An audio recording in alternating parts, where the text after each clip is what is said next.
Warmly welcome to one and all to the second day of Design Sociology Workshop, connecting arts with design and technology. I'm Pravalika Saladi, a second year EC student from Triple DM Kannur. Before we move further, kindly read the instructions in the public chat. Without much ado, I would like to call Mr. Adarsh Srivastava from second year ECE to introduce us to the guest. Hello everyone, I am Adarsh Srivastava, a BTech student from IIT Kurnool.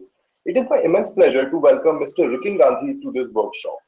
Mr. Rikin Gandhi is the CEO of Digtal Green. His interest includes sustainable agriculture and technology for socio-economic development. He received a master's in aeronautical and astronautical engineering from MIT and a bachelor's in computer science from Carnegie Mellon University.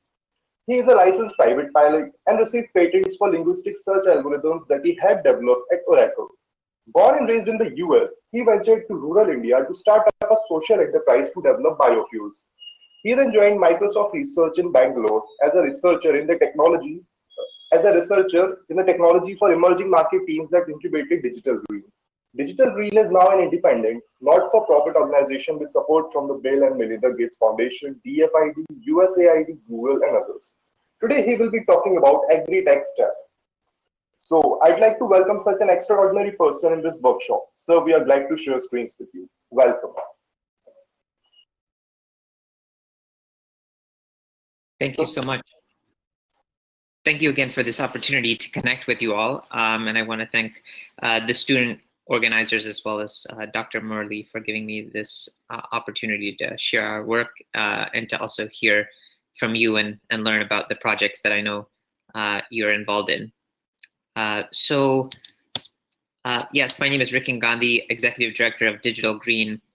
Growing up, I would never have thought that I would have even been in this place. I was inspired by the biographies of astronauts, and I sought to put together my own astronaut playbook by studying computer science, aerospace engineering, getting a private pilot license, and was about to enlist in the Air Force with the dreams of trying to get into the space program when life took a different course.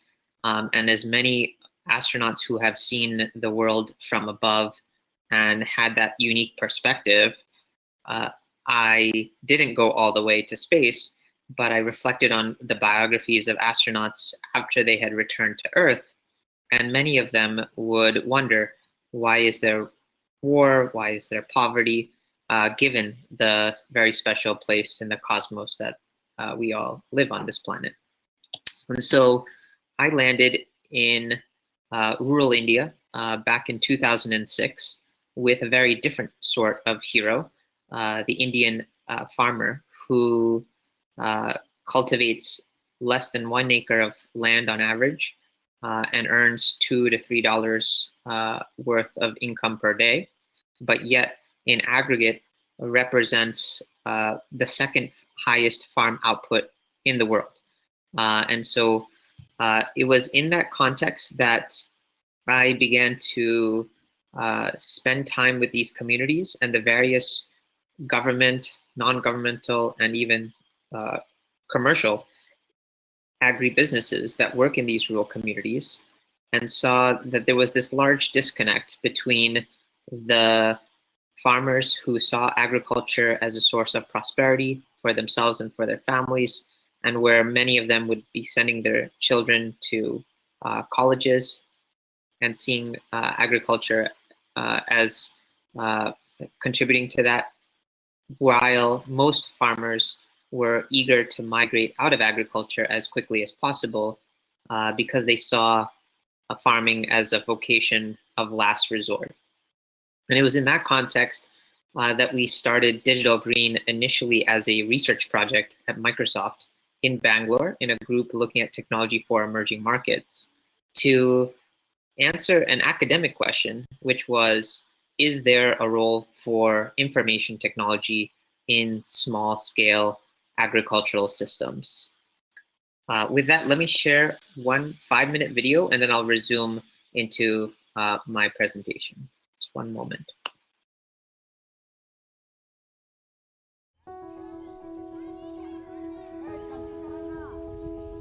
मेरा गांव घर डुमरी पड़ता है यहाँ दीदी आलू रोपते हैं, टमाटर रोपते हैं और मिर्च भी लगाते हैं और हम वीआरपी के माध्यम से दीदी को तकनीकी बताते हैं। जो दीदी तकनीकों को पहले नहीं जानती थी और तकनीकी के जानकारी होते हुए किसान का जैसे 1 रुपया खाद लाते थे, 4 आना के खाद लाते हैं और 12 आना बचा रहे हैं और अपने बच्चे के अच्छा स्कूल में भेज रहे हैं। The government of India launched a program called the National Rural Livelihood Mission, which is one of the world's largest poverty reduction programs. And basically their focus is to empower rural communities by organizing them into groups of women who share and learn with one another. And also building a huge force of community level resource persons. Digtal Green uses video by the local community, featuring local people, and disseminated by somebody from the same village. And this whole approach is becoming increasingly part of the National Rural Livelihood Mission.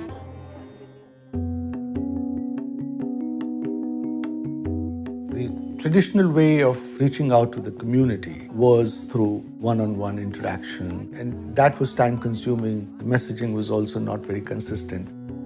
Now, with the video, they're able to have consistency in messages. The people who feature in the videos are from close to them, and they can identify with them.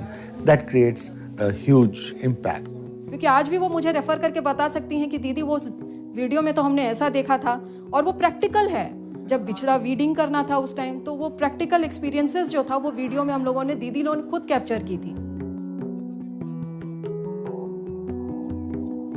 The Digtal Green approach has been institutionalized at the district level within the state rural livelihood missions with a group of community resource persons. And they are trained to be able to produce these videos. They work alongside the livelihood specialists of our partners, the state rural livelihood missions, who provide backstopping support to make sure that the technical content that is represented in the videos that they finally produce and edit is consistent and complete. By adopting the technology of the DG, our staff, their knowledge has been improved. लेकिन जब digital green के intervention में जुड़ा तो हम लोग एक system बना जिसके अनुसार हम लोग एक कितने मेंबर्स हमारे वीडियोस को वो देख रहे हैं, कितने मेंबर्स हमारे उस चीज़ों को फॉलो कर रहे हैं और देखने के बाद कितने दीदी लोगों ने उस चीज़ों पर अडॉप्ट किया। ये भी एक फॉर्मेट हम लोग एडॉप्शन आते थे।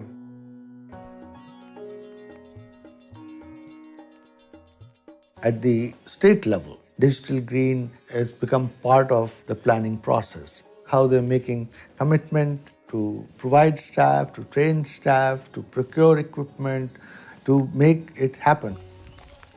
Already we had a very good established system of community resource persons, and these community resource persons now are being given additional training into handling these pico projectors. These village resource persons were trained through group training types of sessions and orientations, but they were quite variable and limited. Now what's happening is that our team, together with the National Rural Livelihood Missions team, both at the national and state levels, use the videos that are getting produced to be able, in a practical way, train these individuals on subjects like the agriculture, health, or nutrition practice, and also the tools of how to use a pico projector and how to also record data and feedback from the communities that they're working with. The Digtal Green platform is now a part of Jivika's extension strategy. Once we realize the efficacy of this medium, in all our plannings, we incorporated this as a very potent tool.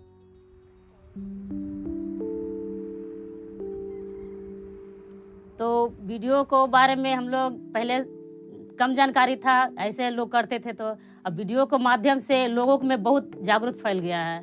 बहुत महिला जागरूक हो गया और अपने पति को बतलाते हैं तो वो भी बहुत जागरूक हो गया। उससे बहुत लाभ मिला है और आगे बढ़ने का भी बहुत मौका मिला है वीडियो के तहत से। 2, 3 शुरू। Technology is a means to improve the extension services manifold. It actually makes communities hope, aspire for something different from what their current status is. So what you have done is basically you have changed the way the knowledge is created and disseminated. So this digital exchange and video creation is now a way of life. I think this is a revolution waiting to happen. And once that happens, then you will see so many practices and technologies being used by millions of farmers all over the world.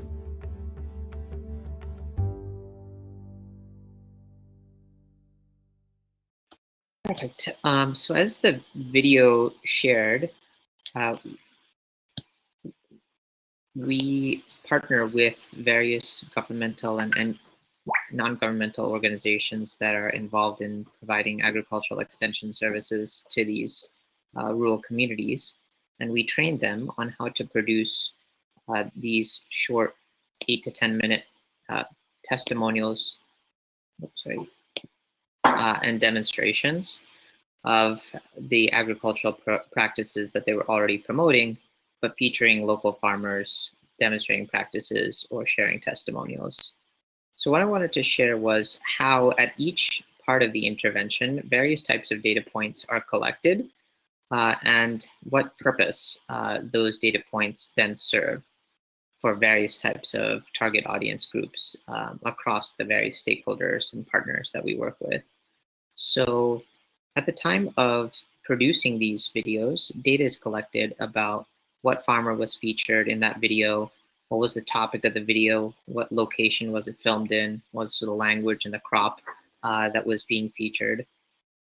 And then similarly, as these videos are shown by a village level extension agent of our partner programs, again, data is collected about the individual farmers that were in attendance during those video screenings, their name, their contact information, their gender, along with what video they watched at what particular time and place, in addition to various types of data pertaining to the feedback that they may have expressed while watching these videos, their questions, and then ultimately which practices these farmers actually applied on their farms physically, and what was the change in production that resulted in.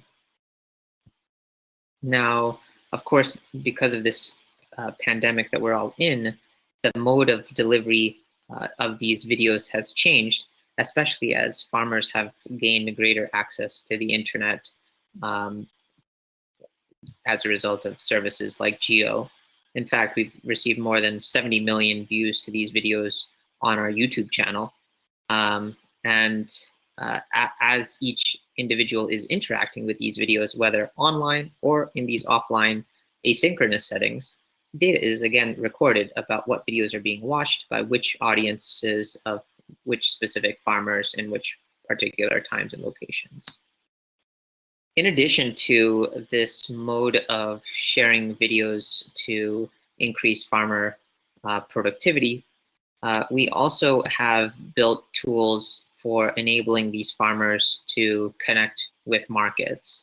So for instance, we built a WhatsApp chatbot for farmers to automatically be able to post the produce that they have available and be able to transact with potential buyers. And similarly, with a tool called Kisan Diary, these farmers are able to maintain their own balance sheet of the various sales and expenditures that they are incurring to essentially determine whether they're at a profit or loss on a crop-wise or livestock-wise basis to be able to inform their decisions of what seeds or what fertilizers they might apply or which markets they might sell their produce to optimize their balance sheet. So these are the types of data that the various systems through our various partnerships are collecting. But of course, it's only useful if this data is put into use.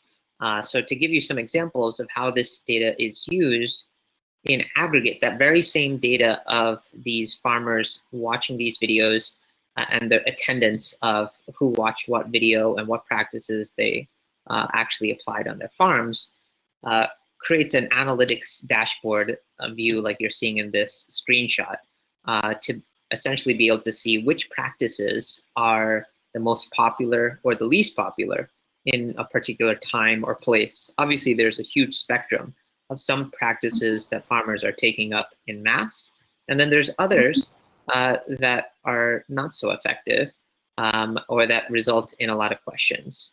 But this data and this feedback helps to inform the production of new content to align it more closely to the needs and interests of the community.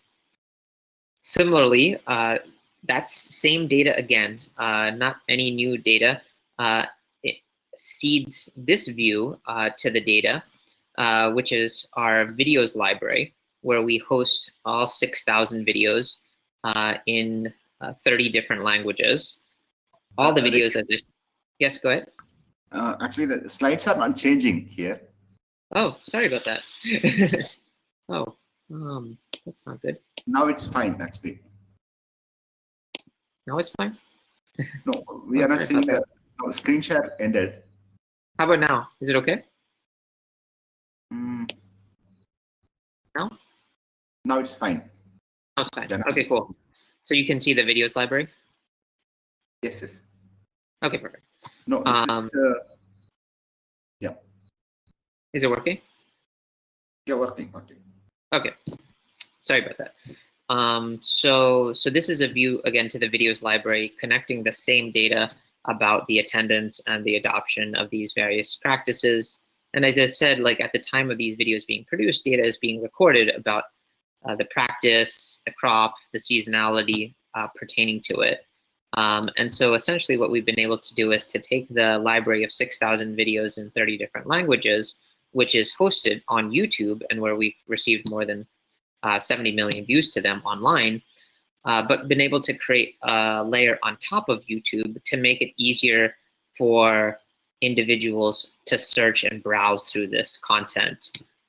So that instead of just a single search box, these videos are organized into courses, like you might have even on this platform that we're using today, and see, for instance, the end-to-end sequence of practices pertaining to rice production, for everything from seed selection to post-harvest management.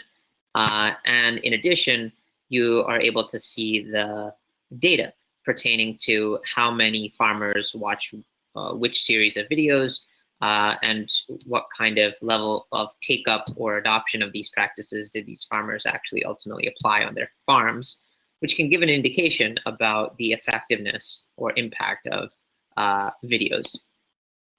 So this is just to kind of give you a snapshot of the types of data that we collect and the types of visualizations that are possible for different types of audiences, like the analytics dashboards more for program monitoring and evaluation by our various state government partners, whereas the videos library for farmers themselves to be able to see which videos perhaps they might want to watch and determine which ones are most effective to themselves in a self-service way directly from their mobile phones that are increasingly smartphones and are increasingly connected with data services like Geo. But what I wanted to sort of share is how essentially what we're building is a stack of digital tools on top of some existing social networks that already are in place in these rural communities. There are, of course, these farmers themselves who reside in their village communities and already typically are sharing information about what crops and how they grow them with their family members and with their neighbors. Then there are these government organizations that you saw in the video, organizations like the Ministry of Rural Development's National Rural Livelihood Mission in states like Bihar, Jivika, or in states like Andhra Pradesh, the Department of Agriculture, who have large-scale programs that have field forces of village-level extension agents who mobilize these farming communities into women self-help groups and various types of other types of farmer producer organizations. What we found is that digital technologies like the videos that are being produced by the community and for the community, as well as the tools of connecting these farmers to markets, can serve as a way to amplify the work that these partner organizations are doing with these farming communities and really boost the efficiency that they already have. In a randomized controlled trial that evaluated the impact of our work, in partnership with the Poverty Action Lab that came out of MIT, we were able to show that compared to the partners demonstrating a practice in a physical way on a farmer's plot, we were able to increase the efficiency of that program using these peer-to-peer videos by a factor of 10 times per rupee spent. And in addition to using these videos to take a one-to-one demonstration to many, there's also this data and this feedback that's coming back from the farmers that really informs not just the production of new videos, but the programs more generally to be more targeted towards the needs and aspirations of these communities. Rikin? Yes? Actually, you are changing the slides. Actually, slides are frozen. Oh, sorry about that. I don't know. How's this? Is this better? Now it is in the 13th slide, right? This one. There's slide 13, correct, yeah. Yeah. Actually, yeah, now it is fine. Okay, I'll just show it in this view. Maybe this is better. Because once you are, I think maybe in full screen mode, it may not be working, which is okay. Yeah. There's a question also. Yeah, go ahead. In between, we can ask questions, right? Or shall we take questions at the end? Yeah, I can pause right after this slide. Let me just show this one slide and then we can take questions. Yeah, sure. Yeah, so I guess just to conclude this section, essentially like what we're seeing is that there's a real power of this data, right? Of capturing this farmer information, the videos that they're watching, the practices they're adopting, the markets that they're selling their produce to, and being able to link that data together can improve multiple services. Like, so for example, if you know what type of practices a farmer applied that resulted in that farmer to get a higher price at a mandi, that information can go into a video that informs the more farmers to learn from various types of practices that can increase, for instance, their quality to realize a higher price. And similarly, the videos where we're collecting data about the farmers watching videos and applying the practices can also inform buyers to know what practices a farmer applied, to know, for instance, whether this farmer grew their produce in an organic way, and from a traceability point of view, enable that farmer to connect to a buyer who might pay more for organic produce. So you can see the various opportunities for linking this data together. But I'll pause here to take questions before moving on.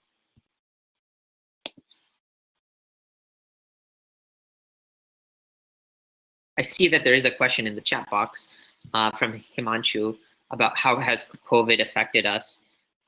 It's affected us pretty significantly because prior to COVID, we were mainly showing these videos offline using these mobile battery-operated projectors at the village level that the village extension agents would show in person to various groups of farmers and self-help groups of women.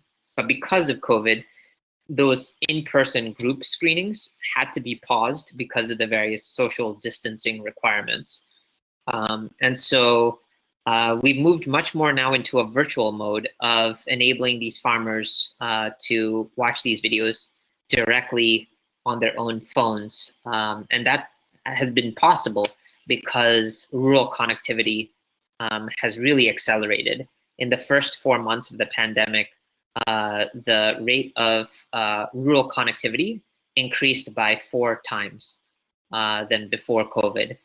And also, there's been a real need for farmers to connect with different types of markets. As you might know, it's not just the mandis anymore. There's, with some of the changes in the government policies, some of these farmer groups are selling directly to consumers or selling through various types of online grocery services.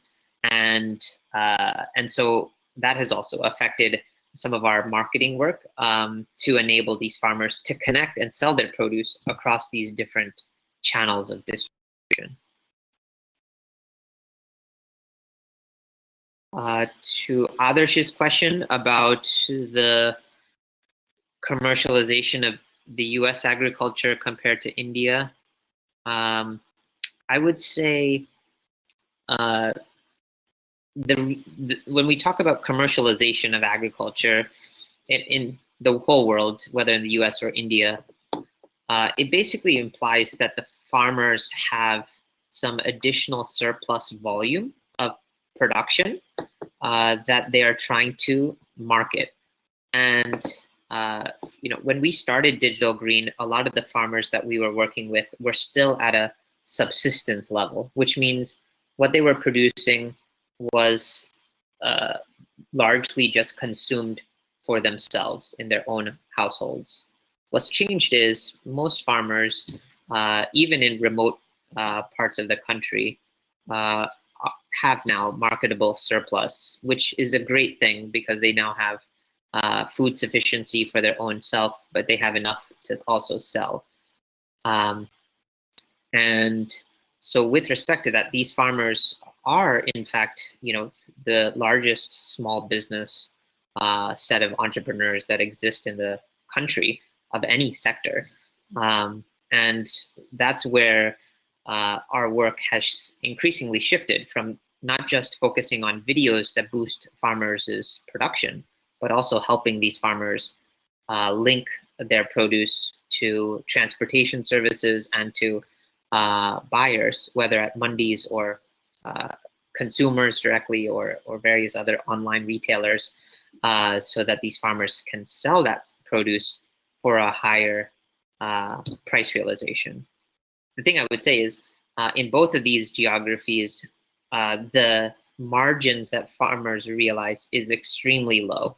So even though you might think that these American farmers have huge acres, right? The average landholding in America is about like 1,000 acres compared to the average of 1 to 2 acres in India.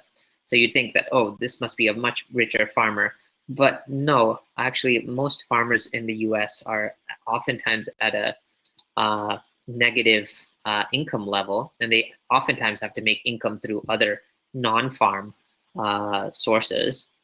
And the reason is because they've over-invested oftentimes in technology, and the economics of agriculture doesn't always work for being able to see economies of scale. So yeah, both geographies have very different but real issues when it comes to farmers. And as an organization, our aim is to help these farmers increase their incomes.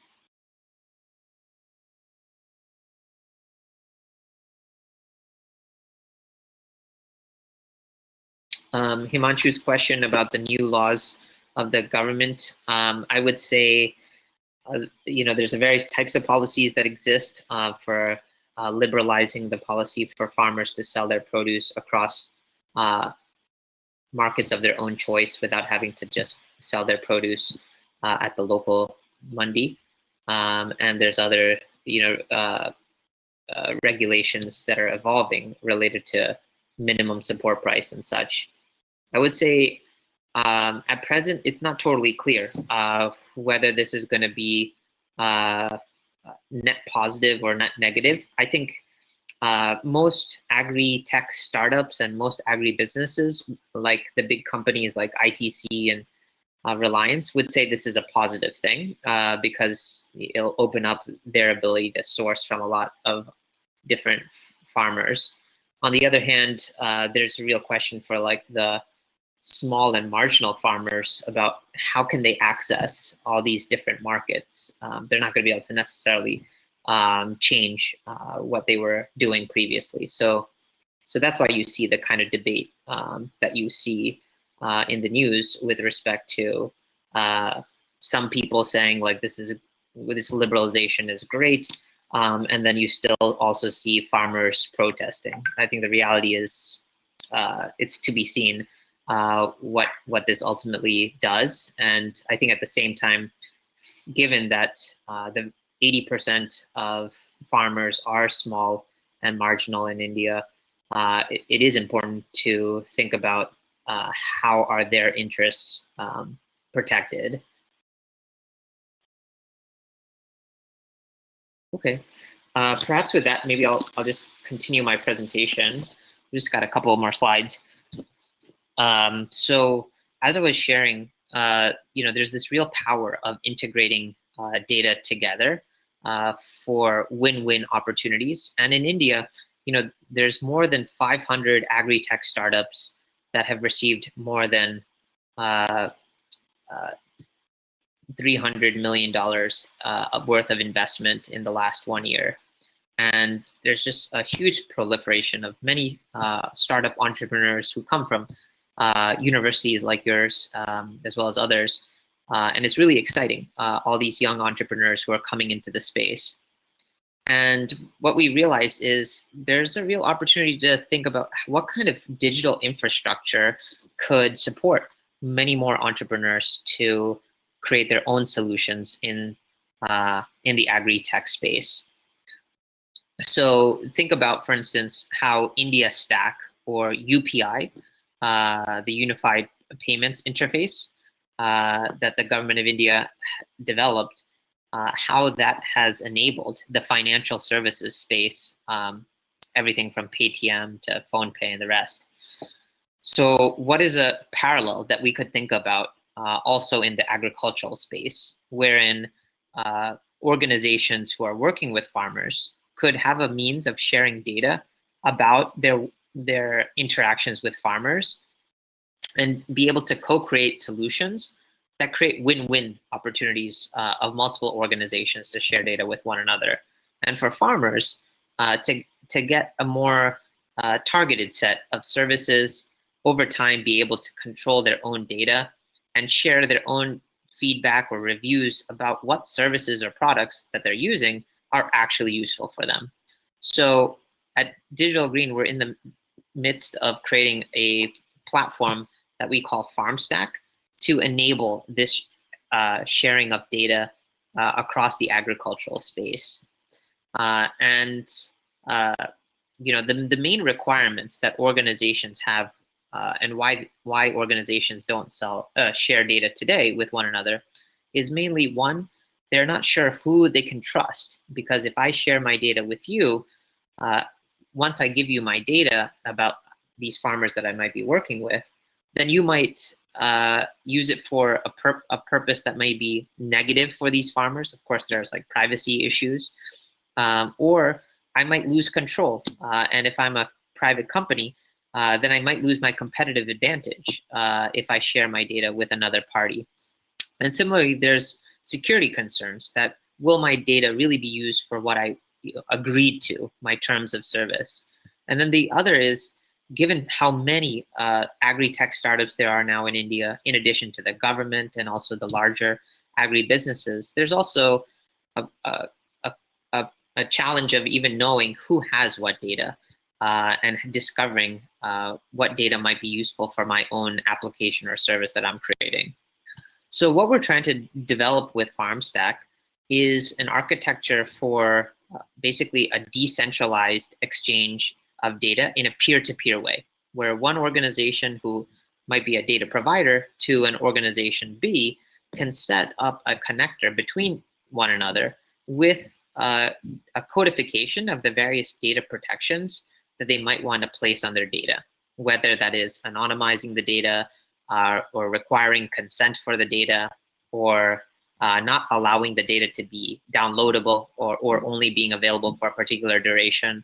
So that's what this sort of architecture enables, with also the ability to connect with various other types of services like discovery services to know who has what data at what resolution and what quality. And what these usage policies or data protections that you can codify in software go beyond just the typical access control, right? When I share, let's say, a Google document with you, there's usually just a granting of access that's very binary in nature. Either I share like a document with you or I don't. But if I share my document with you, you can pretty much do whatever you want with that document. You can download it, you can share it with somebody else. And me, as the document creator, basically ends up losing control in the process. But with this sort of approach, what you're able to do is to create a more finer tuned ability to share data with a data consumer. With setting various types of protections about how long you can have access to the data, if it can only be used for a particular application, whether it requires getting consent or anonymization first. So you can see like how this can alleviate some of those challenges that different organizations, public, private, NGO, have today and what stops them from sharing data can be enabled by them being able to define these types of usage policies.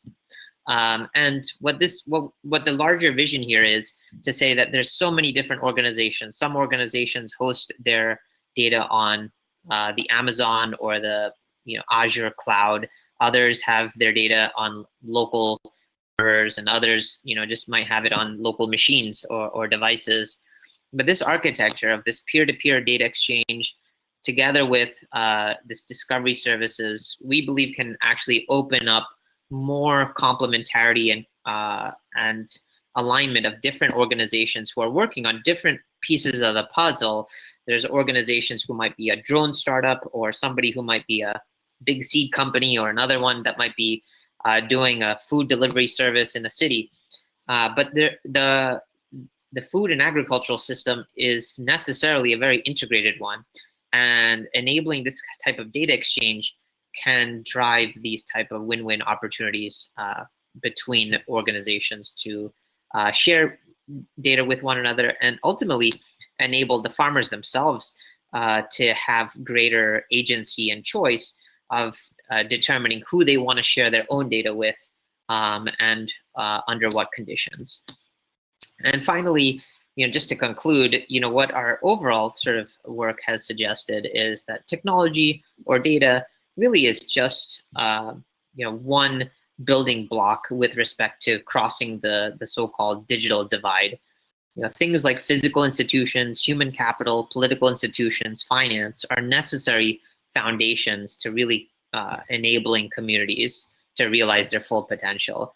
And that's why at Digital Green, we really focus on partnering with organizations that are on the ground, that have invested in this infrastructure, and where digital tools can magnify human intent and capability. That's really where we've found success. So with that, that's the end of my talk, and I'm happy to take any questions. And again, as I said, I'm also very much looking forward to hearing about your projects as well.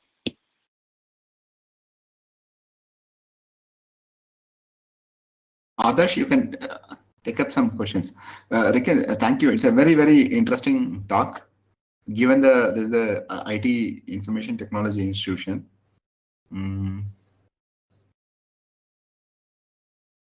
Yeah, questions from the students.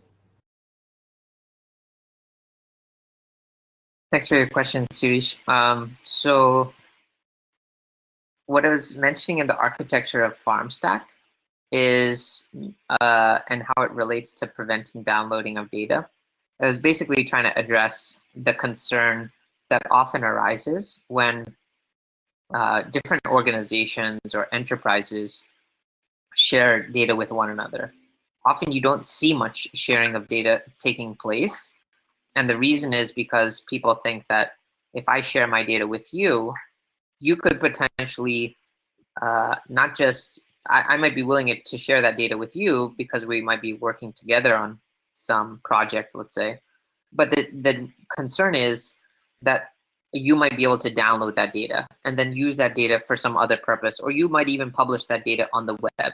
And as a result of that, I, as the data provider, feel like I've lost control.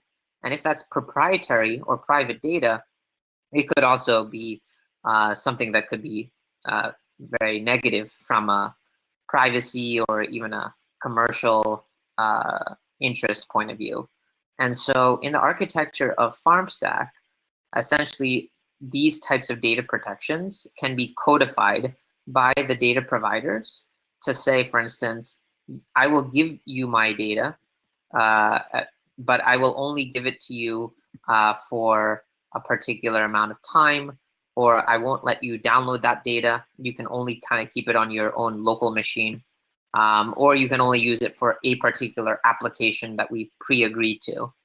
And so by having these types of data protections, it can enable sharing to take place because ultimately every organization, whether it's a public organization or a private one, will always have some kind of interest, and it's basically to codify those rules or terms of service that an organization who provides data wants to enforce.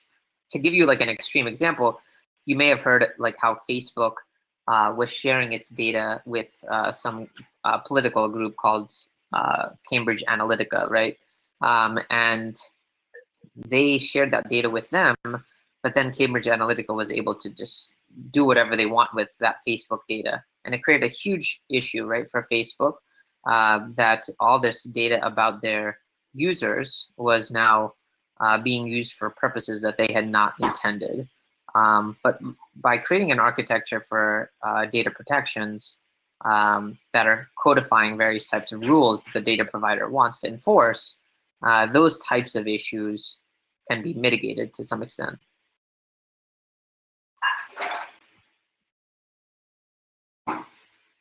Oh, and the question, I guess, Sirishi's question, which is, how would you allow data processing without allowing the data to be downloaded? So the question is, how does one can still do data processing in runtime? So you in memory, for instance, like if you're trying to do the types of analytics sort of dashboards that I showed, those can actually be done like on the fly. We, Digital Green, don't necessarily need to share our full data set of all the data of all the farmers that we work with to a data consumer, and then have that person download all the data and then create their charts and graphs to visualize it. Instead, Digital Green can set up a usage policy with somebody who might create such visualizations, but only allow that data to reside in memory on the charting or graphing kind of service. And in that way, the whole data wouldn't be accessible to the data consumer. It would be protected. To Himanshu's question, so the way that Digital Green we work is always through partners. So we have teams at a state capital level across several states. Like we have teams and offices in Bangalore, Hyderabad, Patna, Bhubaneswar, Ranchi, and the like. And always in each state that we're operating, we're working with typically some government organization. Like in Bihar, we work with an organization called Jivika, which is part of the government, the Bihar Rural Livelihoods Promotion Society. Or in Andhra Pradesh, we work with the Department of Agriculture. So we work through these partner organizations because they have the expertise and the field presence at a village level. And then our team members support these government partners to leverage the various types of technology tools to support their work with these farming communities. So if there is a particular village that you're from or that you're familiar with where you think one of our solutions could make a difference, you feel free to reach out to me and also see if we're already present in those locations, because as I said, we start with identifying a partner first, and then we intervene in a particular village. Hello? Yes, yeah, it's breaking, but yeah, go ahead. Yes, sir. I'm Rishabh Bhardas, third year computer science student at IIT Karnool. I hail from Bihar, and first of all, I'd like to express my heartfelt thanks to you for standing up for the people of Bihar when very few else did, while living the comforts of a well-paid job. Sir, my question is, sir, like according to the data by some government institutes, like 80% people in Bihar depend on agriculture for livelihood, much higher than the national average of around 45%. And sir, according to a paper by Indian Journal of Agricultural Economy, 95% of those farmers are small landholding farmers with their average holding size a mere 0.31 hectare, that translates to around 0.75 acres, which sir severely cripples their ability to produce food for their family, simultaneously sell the surplus to meet other expenses. So, considering these stats set, don't you think we should also look to promote other modes of employment generation, say art and crafts, considering the heritage of Bihar, e.g., some Madhubani paintings, Sikhi art forms, bamboo designer crafts, which, along with generating employment, have an added advantage of sustainable and green development, as all these biodegradable products substitute their non-biodegradable counterparts. Yes, I would. I would. Thanks for the question, Rishab. I would totally agree with you that when it comes to agricultural commodities, they're commodities, and so that necessarily means that like the price of them tends to like go pretty low, and it's hard to differentiate one tomato from another tomato.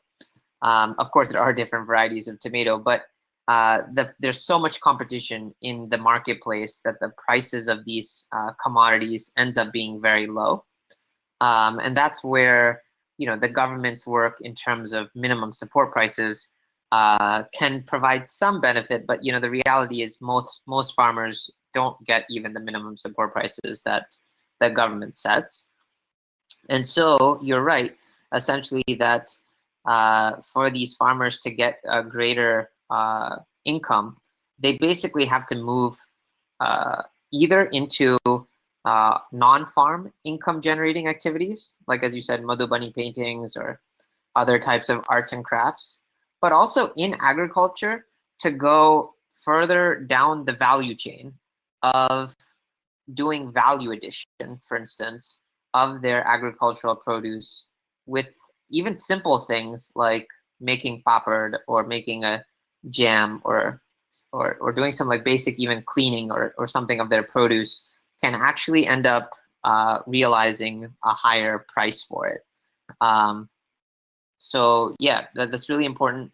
Are the videos that our partners produce and share with these videos do include, actually, they're not just restricted to agriculture. They do have, in fact, videos about the opportunities of various types of arts and craft and value addition types of practices as well.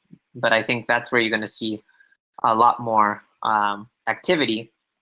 And it's happening also because there's more demand, right, from consumers who want, semi-processed food, right? Maybe not like super processed food, but even simple like cheeses in dairy or papads and stuff like in the or dried, fruits and vegetables, right, that people like to consume. So those kind of things, can earn a farmer much more money than just selling the raw milk or the raw fruit and vegetable alone.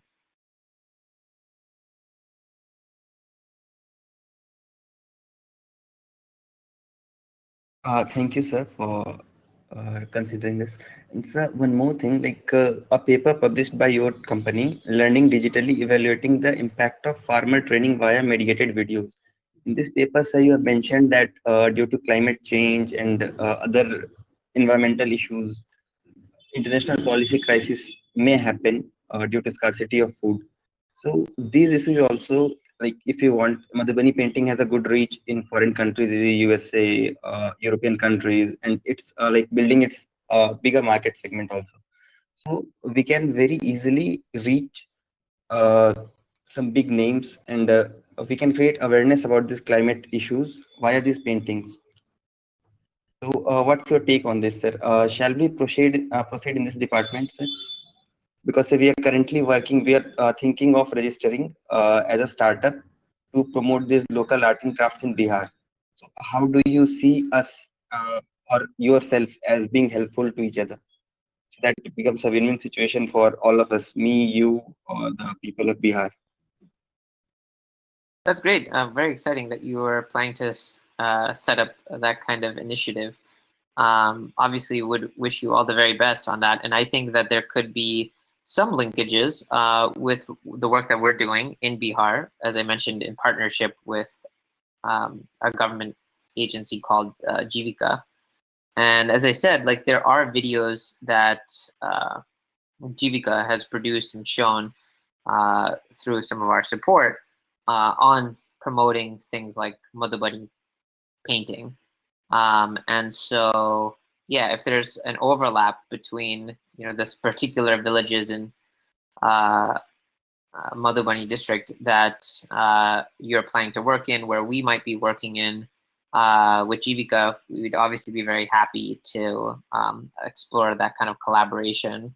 I think on your kind of the point around like climate change, it's an important one. Obviously, climate is really impacting these farmers a lot. In Bihar, some farmers get affected by drought severely, and others get affected by flood, right? And it happens pretty much every year now, and it's getting worse as the effects of climate change increase. I would say that there's a lot of different pieces of the puzzle for helping farmers be resilient to this climate change that need to be worked on. One is on the agricultural practices and the commodity choices that they're growing to help be more resilient to these kind of drought or flood conditions. And then there's also a need to think about how do these farmers, again, increase their incomes, which could be, as you said, using like off-farm income sources like painting, Madhubani art, but also thinking about for within the agricultural space, companies now are like, at least like the bigger corporates, are starting to value farmers who produce their agricultural produce in a climate-friendly way. Some of these companies like Pepsi and ITC and Anheuser-Busch and some of these kind of companies have made commitments to say we're going to be carbon neutral or we're going to be water neutral in the next like 5 to 10 years. And for farmers who are able to follow practices that those companies want to follow through on their commitments for, those farmers can actually realize a higher price. There's even an opportunity, I would say, that's still pretty nascent, but it's worth exploring in the carbon offset space. Farmers represent one of the best sources for mitigating climate change by the ability of agriculture to sequester carbon into soil using simple practices like planting legumes and various other types of soil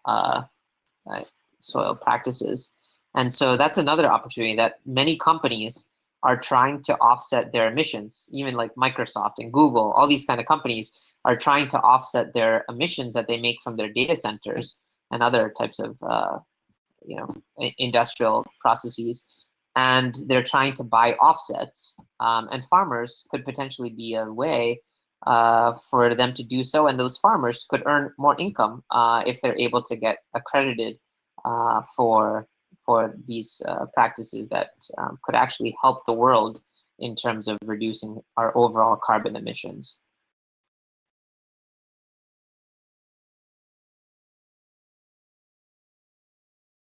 To Giridhar's question about what are the different kinds of problems during this Digital Green startup,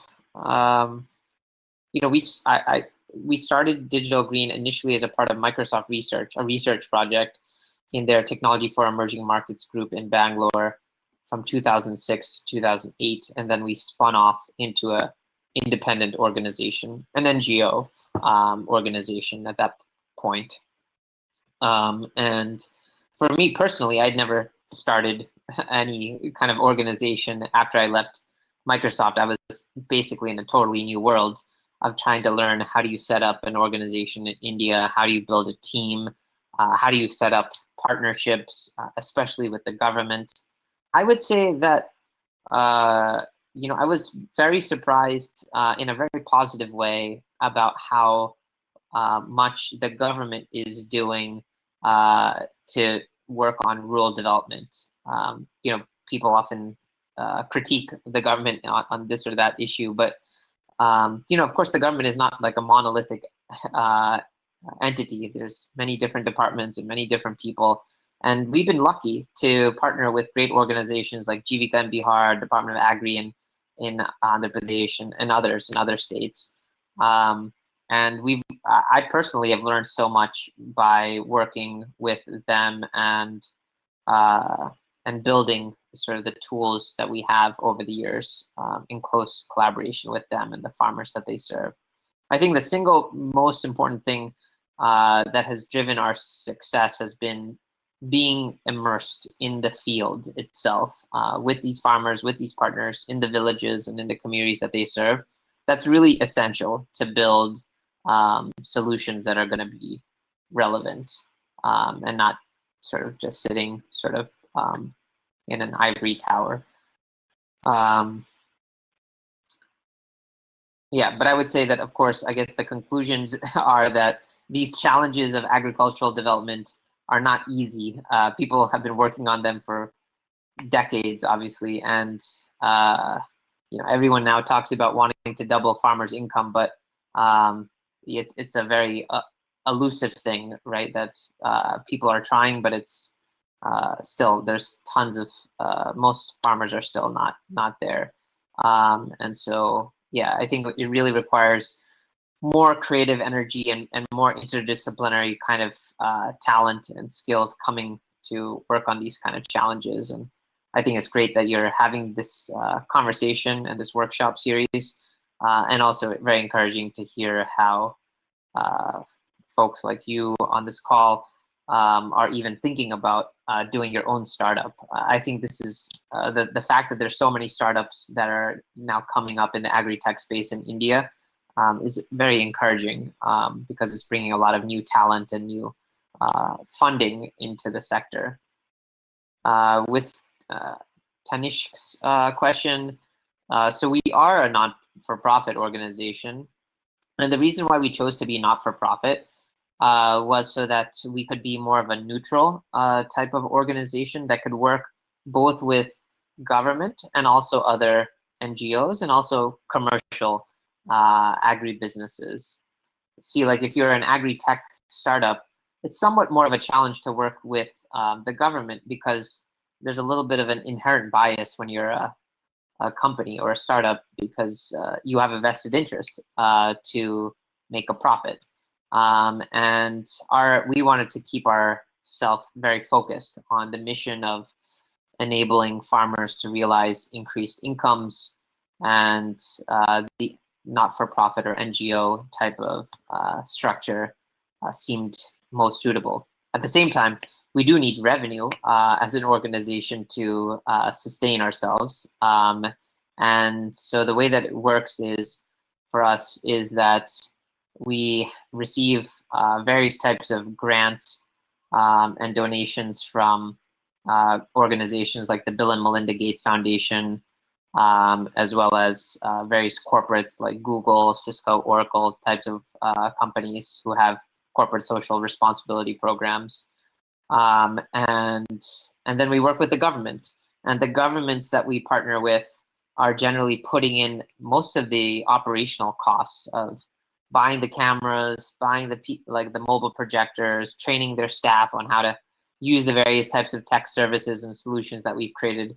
They cover all of those day-to-day costs because the whole idea with the work that we do is to embed it within the work that the government is already doing. We don't want to create a parallel system. We want to augment and support the work that the public sector is already doing.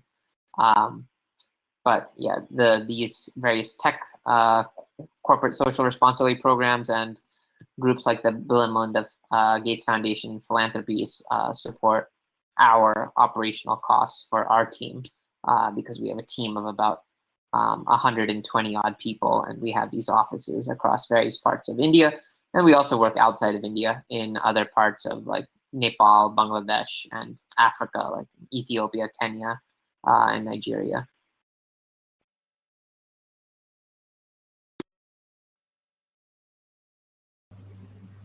Rikin?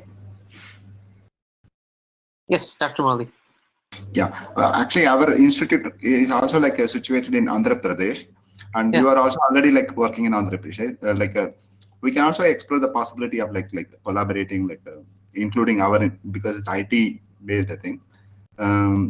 If any like opportunity is given, we'll be happy to like even collaborate also. We can explore that option also. Yeah, that'd be fantastic. We'd be very much open to that. Yeah, as I mentioned, we work with the Andhra Pradesh Department of Agriculture. They're very much involved in promoting a set of practices that is called zero budget natural farming across the state with many farmers, and they're using our approaches of using videos and stuff to increase the efficiency of their work. But yeah, we'd be open to if there are like some student projects or internships or any such of those kind of opportunities that students are interested in working with us on, or even faculty, we'd be very much open to that. Happy to discuss that separately as well. Yeah, thank you. Thank you. So the question about the best moment in your journey at Digital Green, I would say it was in the very beginning. You know, I was born and raised in the US. I have basically zero experience in agriculture when we started Digital Green, and I had exposure, of course, to India, but not so much to rural India. But for me, it was in the very beginning.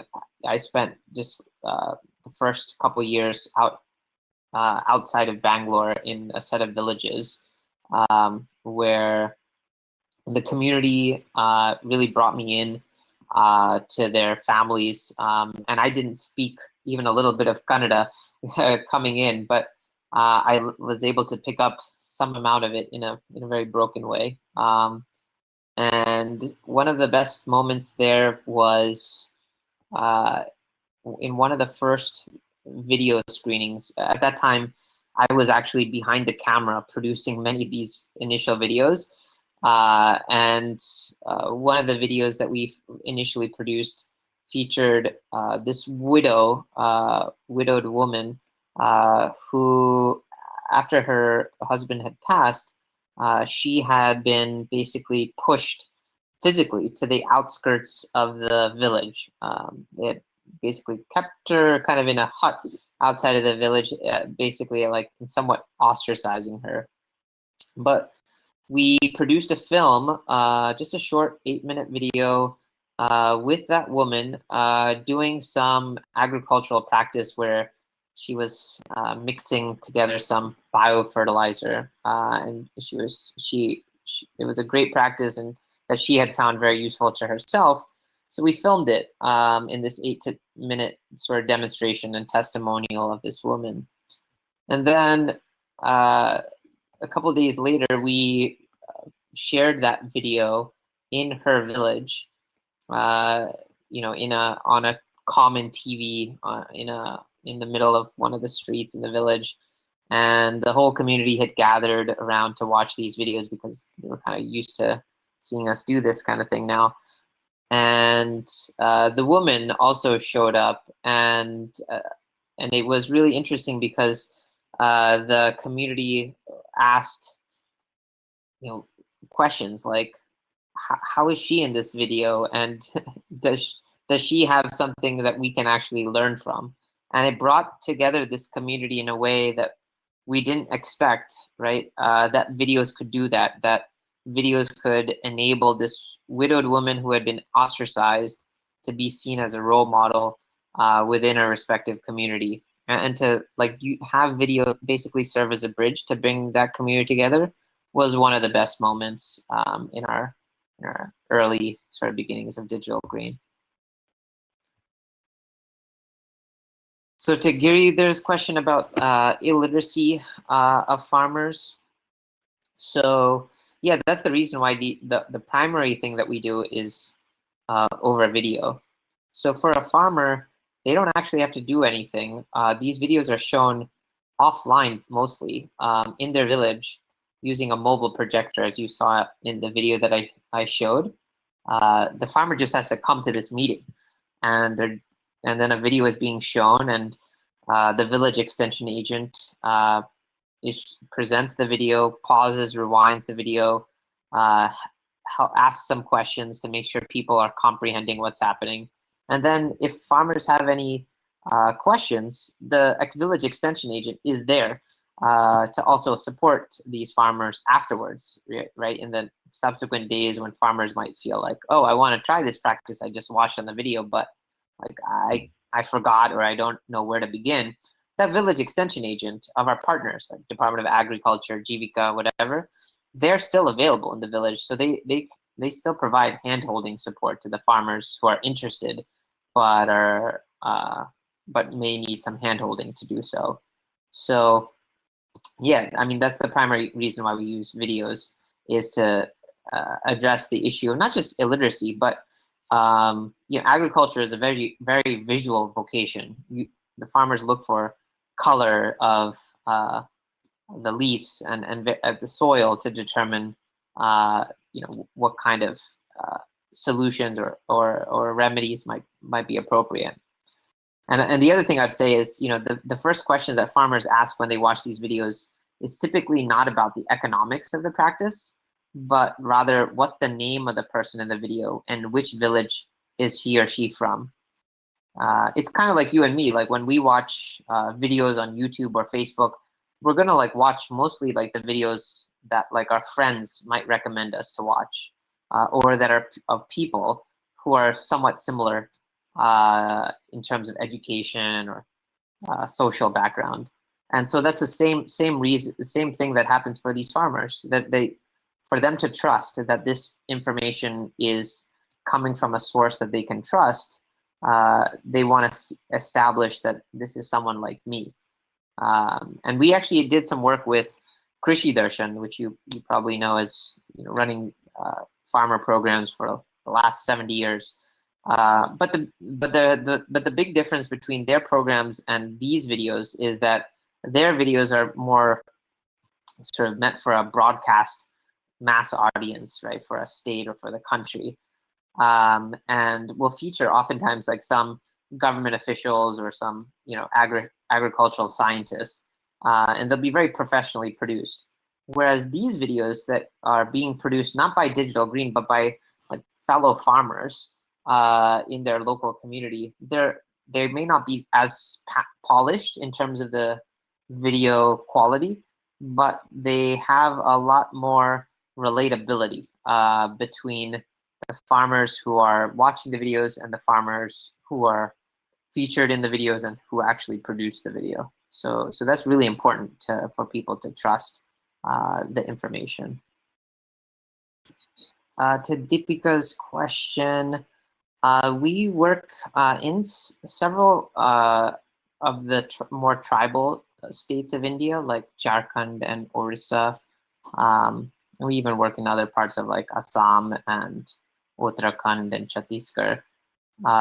The thing is, like, we are also not able to work in some locations which are very remote if there's no partner organization there. That's one of the challenges with our particular model, which is like we basically rely on some existing government program to be at least at a skeletal level present, and where we can then add our approach to augment theirs. If there's no government program present and no village level extension agents or no farmer organizations or women's self-help groups, then we may not be intervening in those particular communities. At the same time, all the videos are online, so if these people are able to connect to our YouTube channel, they potentially could watch these videos on their own. But it is challenging in those communities where we don't have a partner present.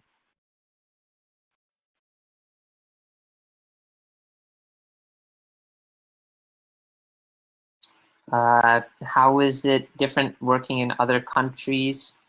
You know, the challenges are similar across the various countries in which we work.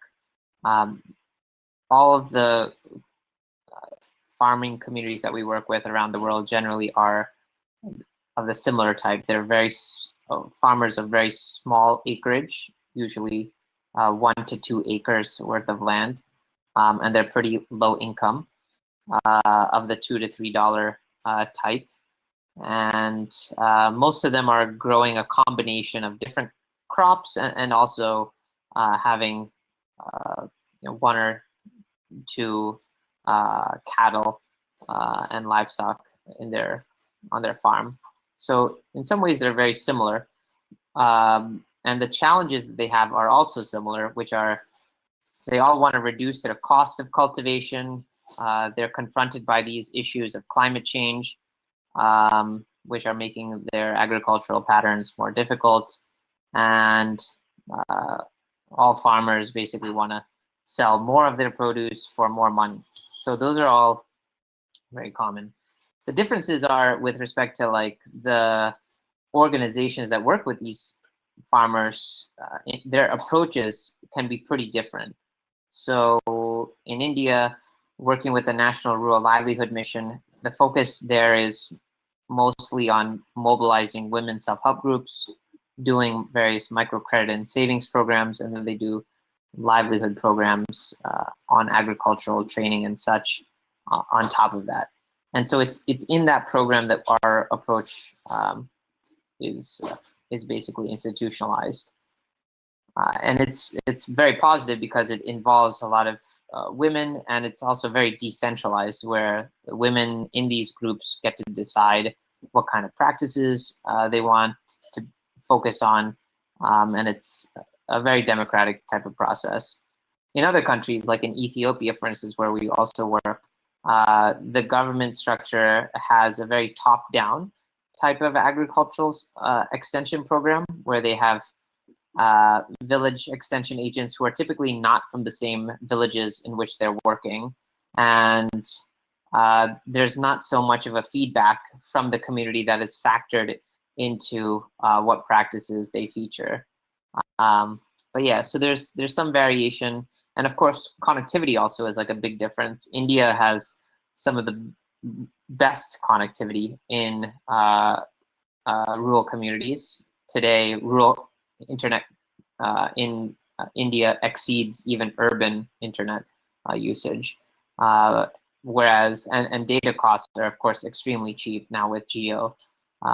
They're even 20% of the cost of China. Whereas in countries like Ethiopia, pretty much no farmer has like a smartphone. It's about 10% of farmers who may have a smartphone, and data connectivity is extremely expensive. So most don't use it. And there's only one telecom operator, which is controlled by the government. So it's not a very competitive telecom industry there. So those are some of the differences.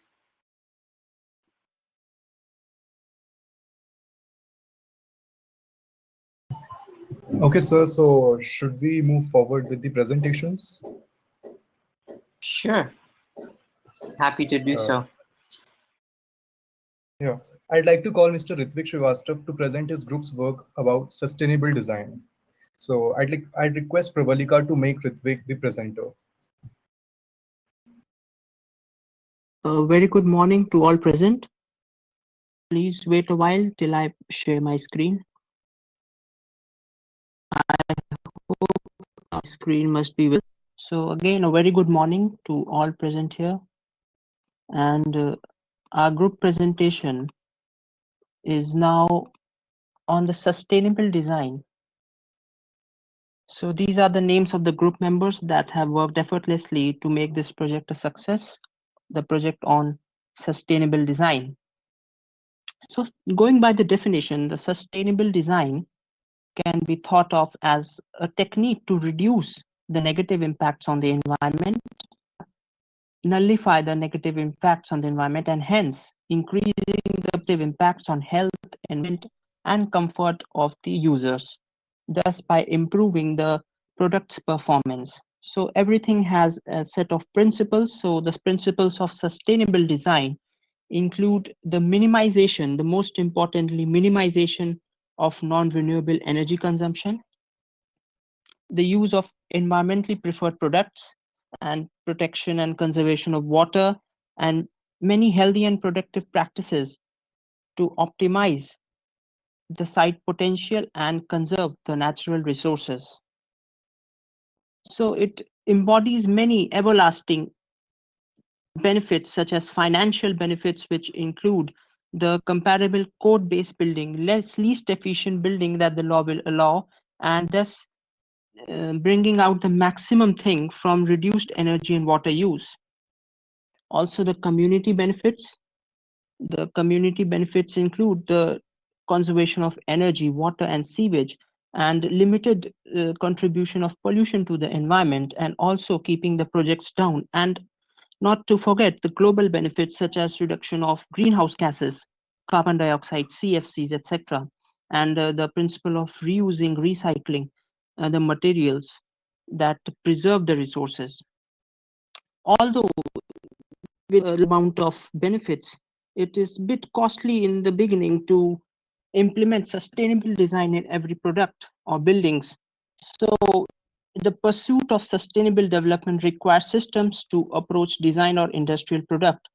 But although many businessmen and enterprises have looked into it deeply, and they have realized, also the government has realized, that in the long run, the sustainable design is the one which will have an upper hand over the regular development. So here is an example of a valley villa built in Vilnius, Lithuania, which is a very fine example of blending the modern with the natural. So here the valley villa includes the natural look, which very well merges and mingles with the beautiful surroundings of the natural things. And we also have a YouTube link here to show the interior and all the details of this villa having a sustainable design, which will be shared by one of the group members. So there is a framework for implementing a sustainability in building construction. Everything should have a framework and set of objectives and strategies. So implementing sustainable design in resource conservation also gives us cost efficiency, and the design for human adaptation by energy conservation and material conservation will be doing the by protecting the human health and comfort, and we'll be conserving all the physical resources. So every principle is applied during the life cycle of building projects. So this type of strategies would help us enhance the efficiency and working of any product, and thus implementing it through the sustainable design will be having a much greater efficiency. So here's some statistics of the LEED. The full form of LEED is Leadership in Energy and Environmental Design.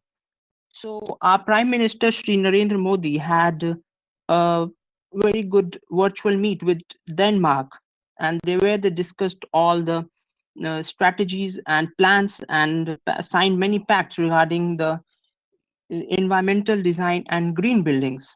And we could also see, many of us wouldn't have realized that India is ranked number 3 in the world in total number of LEED certified and registered projects.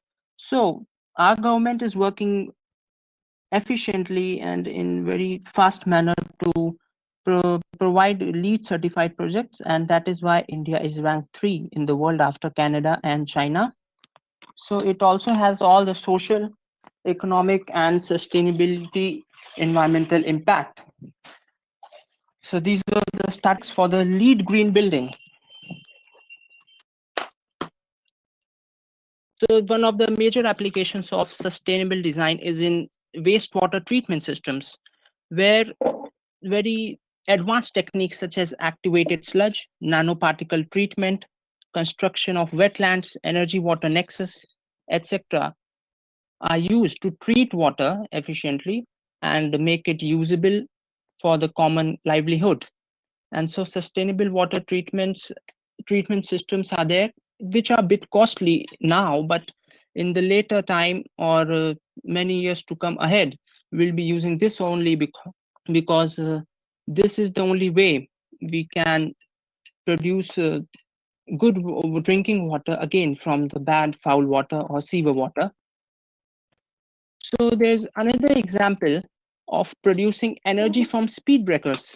The design we would use in speed breakers would help us generate a lot of amount of energy. So how we would do this, let us look at this.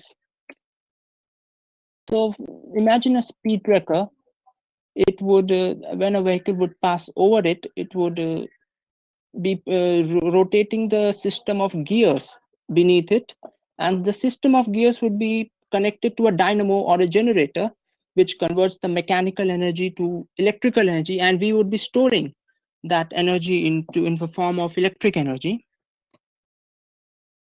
So this is the mechanism by which we can produce energy from using speed breakers.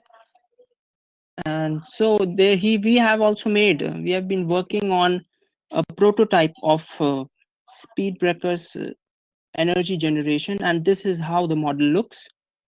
So this is a rolling speed breaker. Whenever the vehicle will pass over it, it would be connected to a system of gears. The system of gears would rotate the dynamo, and this dynamo will produce energy. Therefore, we have to use some powerful dynamos, and thus connecting this is storing, thus producing a lot of amount of energy and storing it. So we can see that our cities can be the powerhouse of energy generations, and we could also light up all our villages in nearby cities, and every city could work as a powerhouse of energy generation. So this technique hasn't been yet implemented in India, but Finland is one of the countries that uses this technique, and that might be the reason that Finland is the happiest country in the world, because they're having electricity in every nook and corner of the country. So this is the technique. You can use the sustainable design in speed breakers to produce energy. And there are also some great building designs using sustainable design that would help us to protect the environment, to give a positive impact to the environment. And this model we are proposing that we could be implemented in our college also, of green buildings and all. So overall, the sustainable design is something which should be looked forward at, and we should be implementing it from now onwards so that we can build a better future. The rate at which the non-renewable resources depleting is really alarming, and we should move on to the sustainable design in every aspect so that we could protect and save our environment. And some more insights and examples would be given by a dedicated group member of ours, Mrinal Sinha. So Mrinal Sinha, please can you come and give some live examples and insights? Good morning to one and all. I would like to mention some of the green buildings that are present in India. The first green building is the Suzon One Earth. This building is designed by Christopher Carles, and this building got the platinum rating in Leeds. The Suzon One Earth is 100% powered by its on-site and off-site renewable resources, and its campus itself contains 18 hybrid wind turbines. And the structure of the building is made in such a way that it ensures maximum daylight exposure and thus reducing the artificial lighting consumptions. And the second building, which we all must be very familiar with, is the Rajiv Gandhi International Airport. This is also a green building, and this structure is designed in such a way that it consumes less water, electricity, and consumes natural resources. And the third one is Infosys Limited, which is present in Mysore. As we know, we initially think that if we try to develop a sustainable design building, it would be very costly. But we have seen a graph that the sustainable design buildings can be made which are less costlier and which are socially expected as well. And thus I would like to end with a line by Buckminster Fuller that the best way to predict the future is to design it. Thank you. Any questions, please?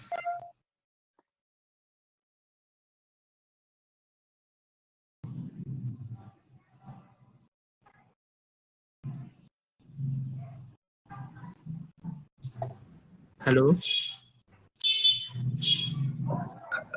Am I audible? Yes, Mrunal. Rikin, any comments from you? Yeah, no, that was great. No, thank you for sharing that. I guess maybe just one question around, like, how did you choose that particular solution of generating, or storing electricity from speed bumps, versus obviously so many others? How did you choose that particular one? So because we have been looking around to see that how we can maximize the energy generation, not from the non-renewable resources such as coal or water, but something like this. So we have two techniques here of generating electricity. We can use the piezoelectric materials in the speed breakers. So the weight of the vehicles would be compressed them, and we could get some amount of electricity, but that was really small amount of electricity using the piezoelectric materials. But this technique of using gears with a dynamo was implemented back in 2006 in Finland itself, and that really grabbed our attention. So we thought of putting it forward so that it should be implemented in our country also, as it's a large country and many villages don't have electricity yet. So this should be implemented here also. So that is why we presented this in the sustainable design. So this design of speed breakers is really good. Got it.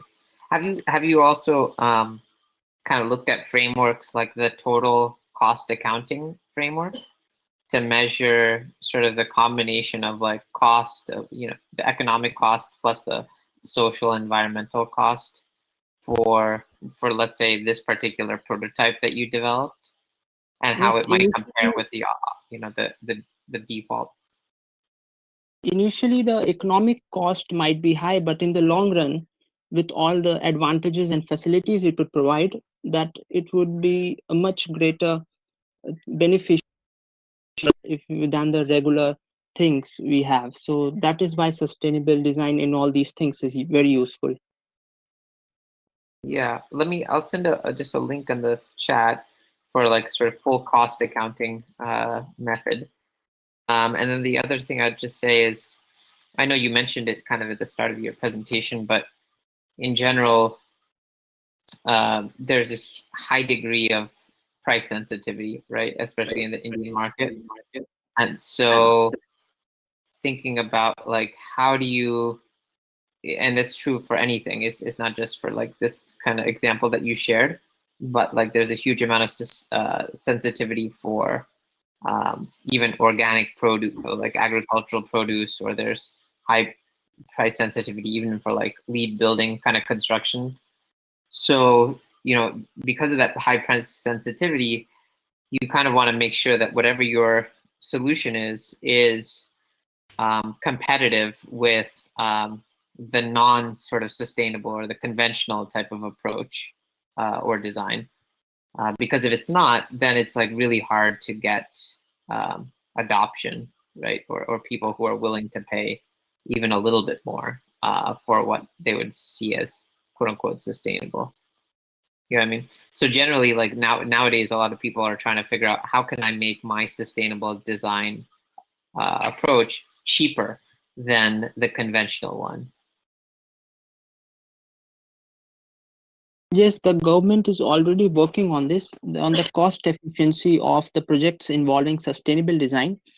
And also, the main reason is that this sustainable design is in the initial stage for every aspect in the society. So we are implementing it slowly. So Prime Minister Narendra Modi had discussed it with Denmark, all the strategies and techniques of cost efficiency of the sustainability of building construction and other projects also, and that was well applauded and well accepted by the audience. So the government has already prepared an agenda for the cost efficiency of the sustainable design in things, and so that the common man can also afford to have something, and we can put a positive impact on the environment. So the government is already working on it. It has prepared an agenda. So I think we hope that in the future, as the things advance, as the more technologies come, we'll be having much better cost efficiency in the sustainable building than we have now. Cool. That sounds good. Yeah, Riken, actually, they are interested in making this into a prototype in our own college also.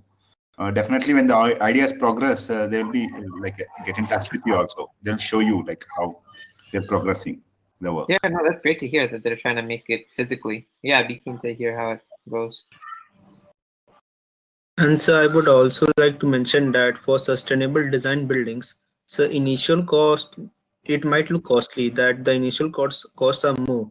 But if we consider for future, like 10 to 20 years, then the designs of the building, they are itself powered by renewable resources, and thus it is firstly it is saving our earth, and secondly the cost which we use in electricity and other things are also reduced, and this is also a great positive for the owners of these buildings that with the increase of years they will gain the profit through it. No, that makes sense. That's helpful. And I agree, like buildings are a bit different because they do last a long time. Whereas like if you think though about like speed bumps, those generally have to be replaced pretty frequently, right? They're probably like done every like 1 to 2 years on average. So yeah, I mean, when you're thinking about the accounting for this alternative of your prototype, so like think about that sort of dimension as well of time.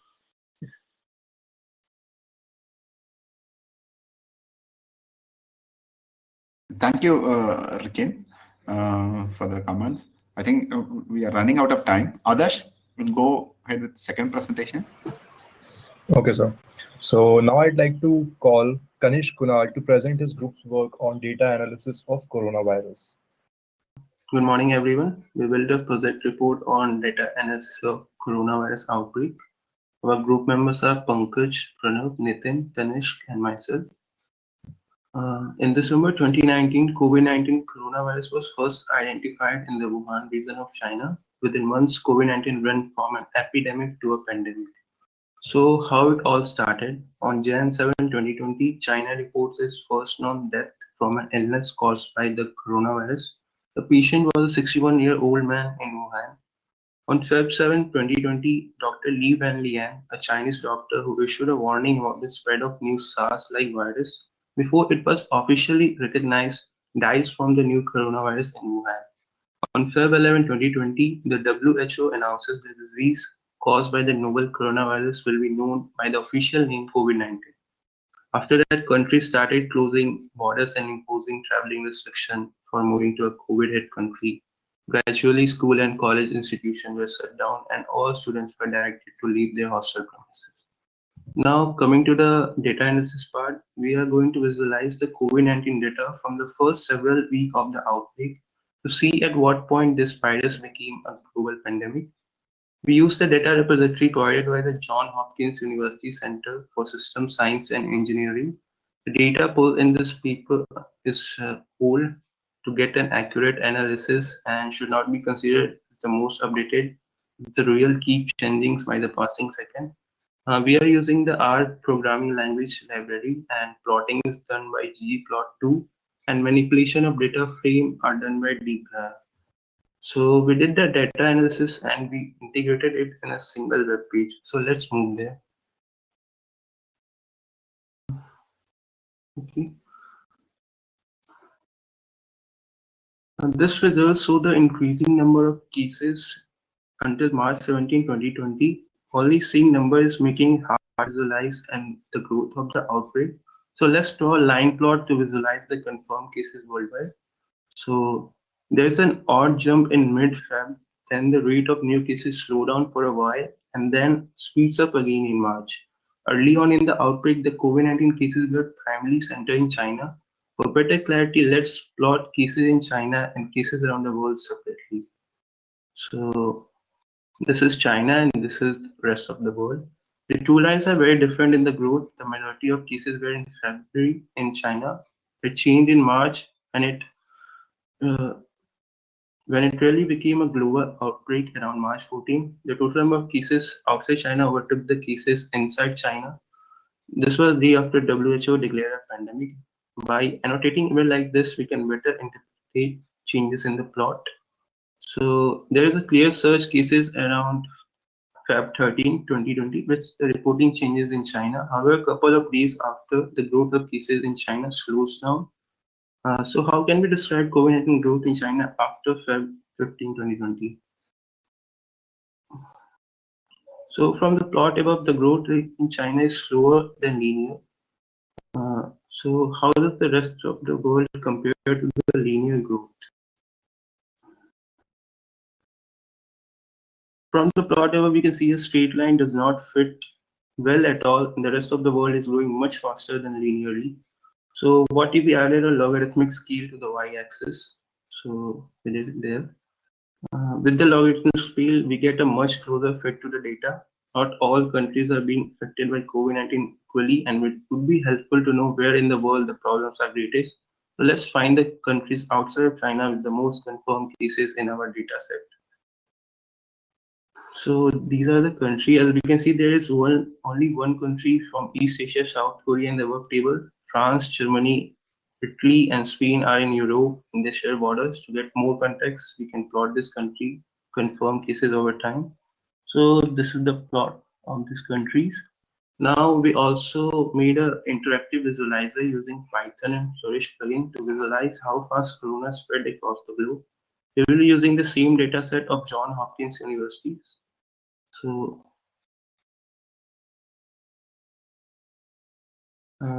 as we can see, at first China was just having a lot of number of cases, and a cruise ship named Diamond Princess was made to halt on a harbor as most of their passengers were affected by coronavirus.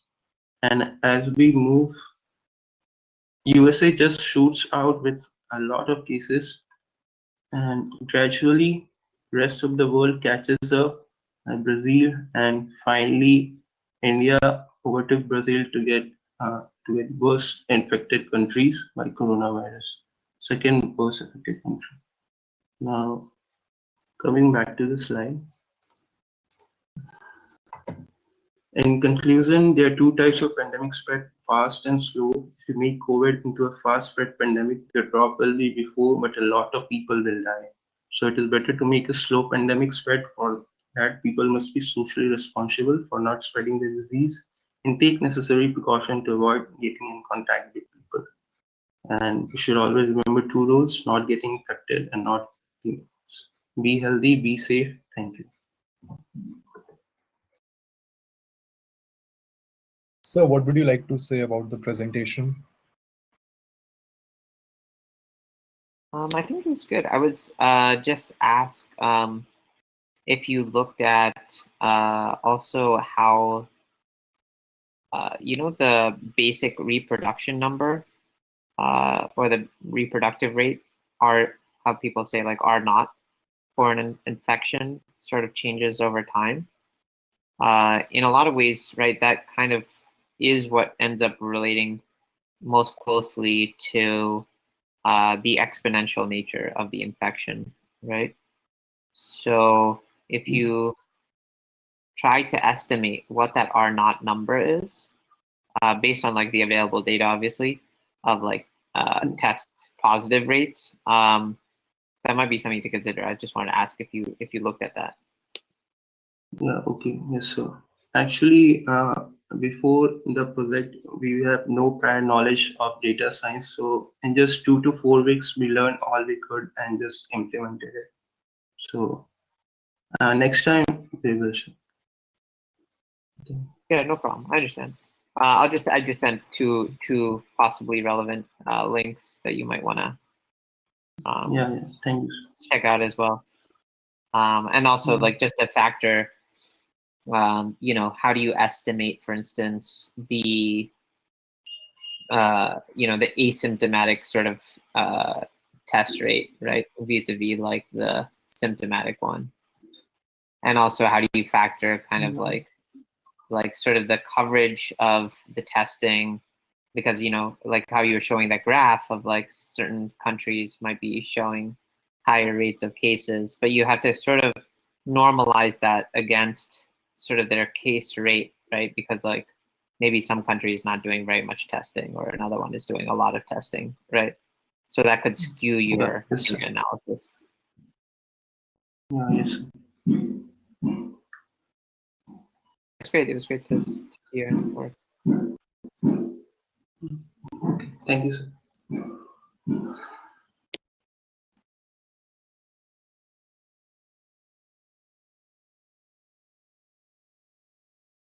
Adarsh? Yes, sir. Just one minute. Rikin, can we conclude the session? Yes, this was great. No, thank you so much for the opportunity to listen to the projects. And yeah, if there's folks who are interested in projects that might intersect with our work in the agricultural space in Andhra Pradesh, do feel free to reach out. I'll put my email address in the chat box as well. But thank you, Dr. Murli, for organizing today's session. Really appreciated it and really enjoyed connecting with the students today. Thank you, Rikin. Okay, sir. Thank you, sir, for taking out time from your busy schedule and giving sessions to us. And definitely we have learned a lot from you today. And not only just about agricultural technology, but also about the privacy policies and everything which you told us about. So thanks a lot for joining us. So. Thank you, really appreciate it. And yeah, best wishes to all of you.